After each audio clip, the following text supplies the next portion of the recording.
Hola, bueno, pues en este nuevo vídeo os voy a enseñar los libros que he leído durante el mes de diciembre de 2014. Primero empezar enseñando el que por fin terminé, que fue Don Quijote de la Mancha, de Miguel de Cervantes. Y, a ver, lo empecé a leer en mayo y lo terminé en diciembre porque lo tenía como algo secundario y que iba leyendo en mis ratos libres, no como algo principal que quisiera leer a piñón ni nada de eso. Entonces, bueno, hace falta que explique de qué va Don Quijote de la Mancha. Lo explico por encima, pero creo que todo el mundo lo sabe. Es un hombre que lee muchísimos libros de caballerías y entonces pues se vuelve un poco majara el pobre y decide ser caballero. Y él dice que él es un caballero porque, claro, él vive en una época en la que ya no existen los caballeros medievales y él dice que es caballero y que su nombre es Don Quijote de la Mancha o el caballero de la triste figura. Y entonces pues busca un escudero que es Sancho Panza y se dedica a recorrer toda España. Y como está un poquito loco de la cabeza, bueno, tiene él una confusión mental, pues ve cosas donde no las hay. El típico episodio de que piensa que los molinos son gigantes, pues cosas así ocurren durante todo el libro. Y además aparecen muchísimos personajes interesantes. Hay muchísimas historias de amor, amores prohibidos, hay muchísimos. Claro que en los libros sobre caballerías y cosas de esas se supone que hay muchas doncellas y muchos amores imposibles y tal. Don Quijote en realidad son 2 volúmenes, por eso es tan gordo. Mi opinión sobre el libro. A mí me ha gustado, la gente me decía que cómo he sido capaz, por cierto, ¿cómo pesa? Cómo he sido capaz de leérmelo. Hay mucha gente que me ha dicho que no fueron capaces de terminar, que es un peñazo, que tiene un mérito grandísimo que haya sido capaz de leerlo, pero yo lo he leído con mucha tranquilidad, sin prisas.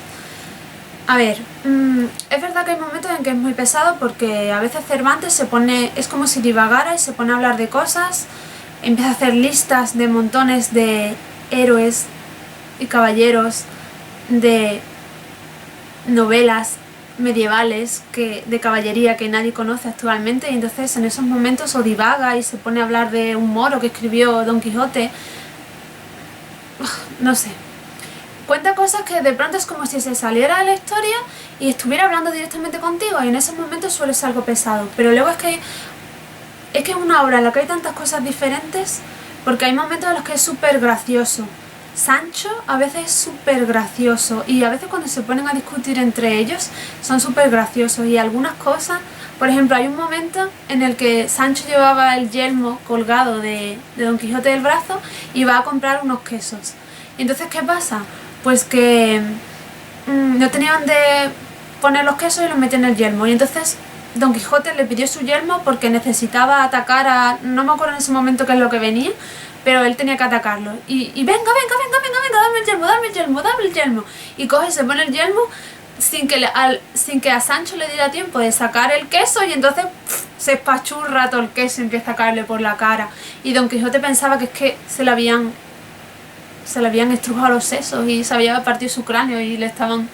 No sé, así no tiene gracia, pero tú lo lees y te ríes un montón de la manera que está contado y cosas así. Hay tantísimos personajes, en cada capítulo se encuentran con un montón de gente diferente y cuando terminan esa aventura comienzan otra. Prácticamente cada 3 capítulos así empieza una aventura nueva con gente nueva. Me ha gustado mucho y pienso que deberíais darle una oportunidad. He leído El libro de la selva de Rudyard Kipling. A ver, el libro de la selva yo lo recordaba por los dibujitos del libro de la selva cuando yo era pequeña, que los veía, entonces recordaba todos los personajes como Bagheera, Mowgli, etc. Bueno, Bagheera porque Bagheera es mi favorita. Pero el libro no solo trae la historia de Mowgli, trae unos cuantos capítulos que son la historia de Mowgli, pero luego trae muchas más historias que es exactamente igual. Es como la vida a través de los ojos de los animales, y que te cuentan cómo ven ellos el mundo, lo que piensan los animales, cosas así. Pero no como en Colmillo Blanco, que es como más serio, más salvaje, más adulto, más animal. Esto es más como una fábula y es más infantil. A ver, a mí no me gustó tanto, me gustó más Colmillo Blanco, porque era más salvaje no es que me haya disgustado, tampoco es un libro que no me haya gustado, está bien y os lo recomiendo para que lo leáis, pero a mí en concreto me resultó un poco infantil. Otro de los libros que leí fue Jane Eyre, de Charlotte Brontë. Es un libro que me ha impresionado profundamente. Es un libro que está ambientado en la época victoriana en Inglaterra y trata la historia de Jane Eyre, que es una niña que sus padres mueren y entonces la envían a vivir con su tío, pero su tío también muere y entonces ella acaba con la mujer de su tío, que no la traga. La envían a un colegio y cuando ella al final sale del colegio pues acaba siendo institutriz y acaba trabajando en una casa donde está el señor Rochester y más o menos eso es lo que ocurre, pero lo importante del libro es que Jane Eyre lo pasa muy mal en cada uno de esos lugares y es un libro que es realmente profundo y realmente conmovedor en algunos aspectos y no sé, es que a mí es un libro que me ha gustado de una manera bestial, es un libro súper profundo, no sé, yo lo comparo mucho por ejemplo con la obra de Jane Austen, en el sentido de que, lo siento, ¿vale? No quiero ofender a nadie, pero a mí la obra de Jane Austen me parece poco profunda y ñoña. Y si lo comparamos con la obra de las hermanas Brontë en general, son mucho más profundas, supongo que porque ellas pasaron una vida mucho peor. Y Charlotte Brontë explica cosas profundas, humanas, duras, que aunque ocurrieran hace mucho tiempo, quiero decir, aunque ella viviera hace mucho tiempo, pues incluso actualmente en el siglo XXI, como también nosotros somos humanos, pues podemos sentirnos identificados. Y entonces pues me fascina, es que me fascina completamente. Si bien hay un par de cosas, bueno, una sola cosa que no me ha gustado, y es que como Charlotte Brontë era hija de un clérigo, pues al principio y al final del libro habla de cosas así muy cristianas y viendo el mundo a través de Dios y eso, pero es algo muy puntual, que el libro es tan bueno que da igual, es que me ha gustado muchísimo y creo que lo voy a leer muchísimas veces a lo largo de mi vida porque es que mira, es que tengo escalofríos de hablar de él y todo, de lo que me ha gustado. Os lo recomiendo muchísimo, ¿vale? Después también leí La letra escarlata de Nathaniel Hawthorne, que bueno, es un libro que me exasperó muchísimo y de hecho es un libro que me lo hacía pasar mal cuando lo leía porque es un libro que, como os dije en el anterior sobre eso de la iglesia, y pues este libro es entero así. A ver, está encuadrado en la Inglaterra puritana del siglo XVII. ¿Qué pasa? Pues que la protagonista del libro, que es Hester Prynne, la acusan de adulterio y entonces la Inquisición la obliga a llevar una letra A permanentemente para toda su vida porque no quiere decir quién es el padre de su hijo. Es decir, ella se queda embarazada y no quiere decir quién es el padre de su hijo y entonces eso para la sociedad de aquella época pues es horrible.